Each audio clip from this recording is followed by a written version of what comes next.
Good evening, I'm Steve Hensley. A bill that could result in more cameras installed on school buses to capture images of drivers who do not stop when kids are getting on or off the bus is moving through the legislature.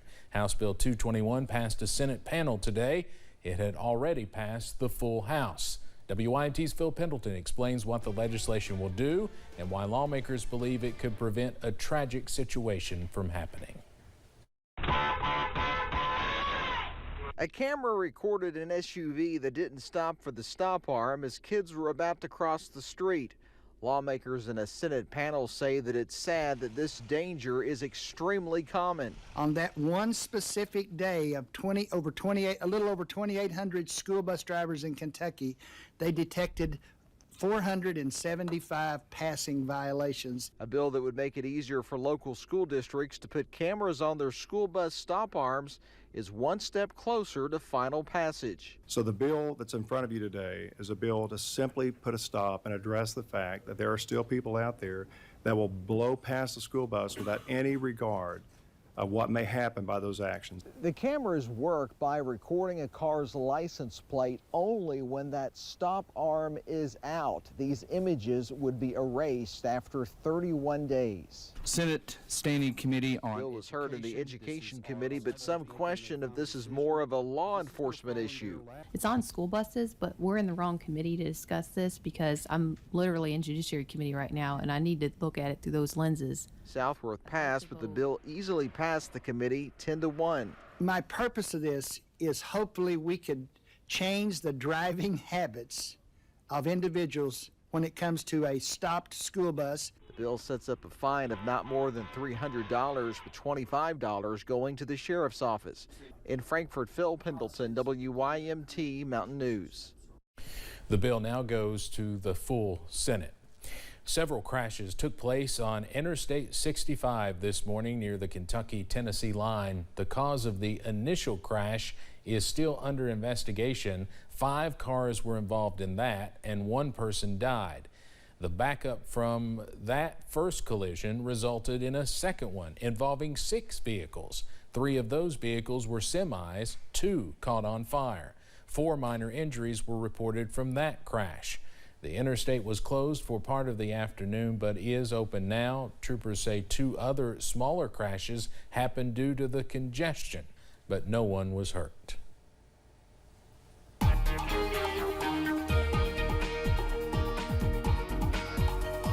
Clouds continue to increase as we head through the remainder of this afternoon and into this evening. But for the most part, we remain dry. You see outside right now, Interstate 70, or excuse me, this is Interstate 64 at Moorhead. All is quiet. Just again, a few of those clouds beginning to work on through the region, but nothing to worry about. London Corbett Airport, again, a few more clouds have been working on through, but we're in the upper 50s as we head through the remainder of this afternoon. Wind speeds out there, they've been breezy into the 10 to 15 mile per hour range. We're going to decrease those as we head into the nighttime hours tonight. Temperatures remain mild. Cooler than yesterday, but not too bad. Right around average, really, into the upper 50s and lower 60s. So it all evens out between the Cumberland Valley and the Big Sandy. It all evens out to about average at this time of day for this time of year. Continuing to watch a few showers up toward the I-64 corridor. That's what you were seeing a little bit earlier. As far south right now is West Liberty, but those will continue to push on off to the north and east. But we're not done with those rain chances just yet. You see that whole big area of low pressure scooting on in as we head into the day tomorrow.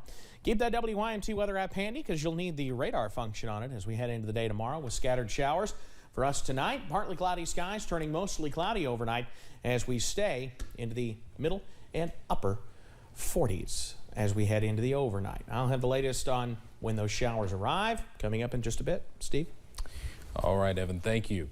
A partnership between Shaping Our Appalachian Region, or SOAR, and SpaceX has launched a pilot program in Bell County. WYMT's Jas Jenkins explains what this means for the area. Giving 30 households in Bell County better broadband through Starlink. With new connectivity, will now have access to telehealth services that have traditionally been unattainable for them. And so that's kind of the scope of the project. Wishing they could provide everybody with improved internet service. When you get emails from folks that have been looking for something for years and just waiting for an opportunity, and they appreciate you trying, but you wish you could do more for them. So that part's been hard to hear from them. A great win for the county, bringing instant connectivity. These broadband hardwired projects, they're going to take a while to get, up and in the ground or, hanging on a pole.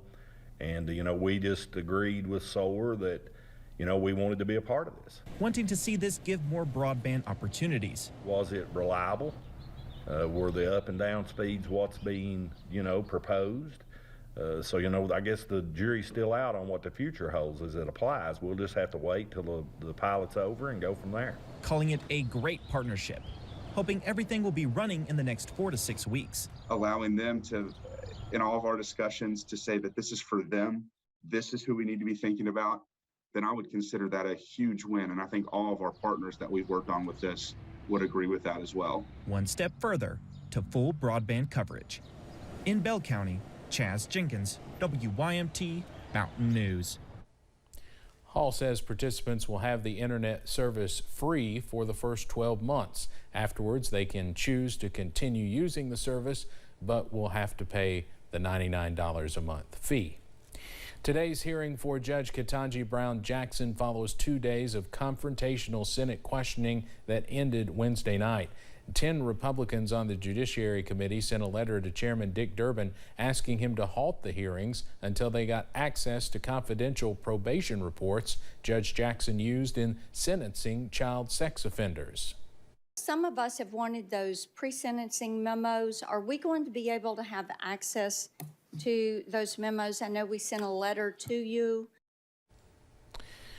Well, the Senate Judiciary Committee is expected to vote on Judge Jackson's nomination on April 4th. If the Senate Judiciary Committee recommends, as expected, to move forward with Judge Jackson's nomination, then the full Senate is expected to vote on her confirmation sometime before Easter. Now, Senator Mitch McConnell said this afternoon that he will not support her nomination.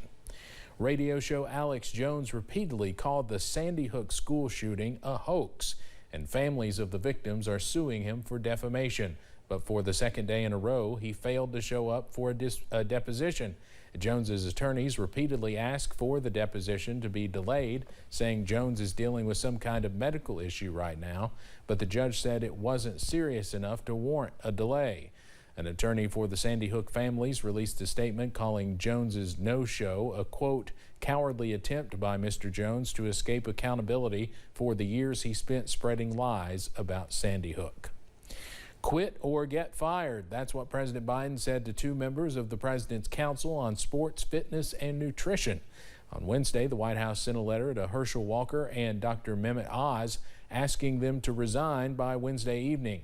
Both men have declared their Senate candidacies, and according to the White House, it's against the administration's policy to have candidates for federal office serve on presidential boards. Oz and Walker were both appointed by former President Donald Trump. In a statement, Oz blasted the request and said, quote, I am proud of my service and will not resign. So far, no word yet from Walker. The U.S. Census Bureau says half of the states in the country saw more deaths than births in 2021. Researchers say the natural decrease came from, in part, an aging population and an increase in deaths linked to the COVID-19 pandemic. Other findings from the census show deaths in the U.S. climbed 19% from 2019 to 2020. That's the biggest yearly increase reported in more than a century. The Biden administration has unveiled new procedures to handle asylum claims at the U.S. southern border, hoping to decide cases in months instead of years. The rules empower asylum officers to grant or deny claims, an authority that's been limited to immigration judges for people arriving at the border with Mexico. Immigration courts are backlogged with nearly 1.7 million cases, and it takes an average of nearly 4 years to decide an asylum case. The changes are expected to take effect in about 2 months. President Biden says Russia should be expelled from the G20. This comes as we reach the 1-month mark since Russia began its deadly invasion into Ukraine. Today, leaders from NATO countries, including President Biden, met in Brussels to discuss what to do next. CBS's Deborah Alfarone reports. In the ravaged city of Mariupol, hundreds of residents emerged from bomb shelters and basements, lining up for desperately needed food and water. Ukraine's President Volodymyr Zelensky says there's nothing left of the city. Now, 1 month into the invasion, Zelensky took his pleas for more military aid to NATO leaders as they met in Brussels. President Biden wouldn't speak to the intelligence, but says if Russia uses chemical weapons, NATO will act. We would respond if he uses it. The nature of the response would depend on the nature of the use. He pledged more than $1 billion in humanitarian assistance and promised to welcome 100,000 Ukrainian refugees to the U.S. He also announced new sanctions targeting 400 Russian oligarchs and companies still loyal to Russian President Vladimir Putin. The increasing the pain and the demonstration why I asked for this NATO meeting today is to be sure that after a month we will sustain what we're doing, not just next month, the following month, but for the remainder of this entire year. That's what will stop him. President Biden shared that he thinks that Russia should be ousted from the G20, and he went on to say that if the other countries don't agree, then he thinks Ukraine should be allowed to participate in those meetings. The president will also meet with EU leaders, all aimed at expressing solidarity. NATO is now doubling its troop deployment along its eastern flank, sending 4 new battle groups to Bulgaria, Hungary, Romania, and Slovakia. President Biden says U.S. weapons are now flowing into Ukraine, including anti-aircraft and anti-tank systems. Deborah Alfarone, CBS News, the White House.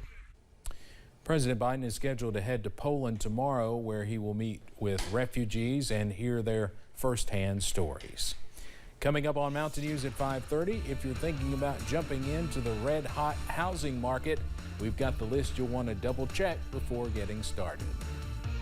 And we've got a couple more days of showers roaming through the mountains as we continue to watch some small disturbances work through. I've got the full breakdown on the way.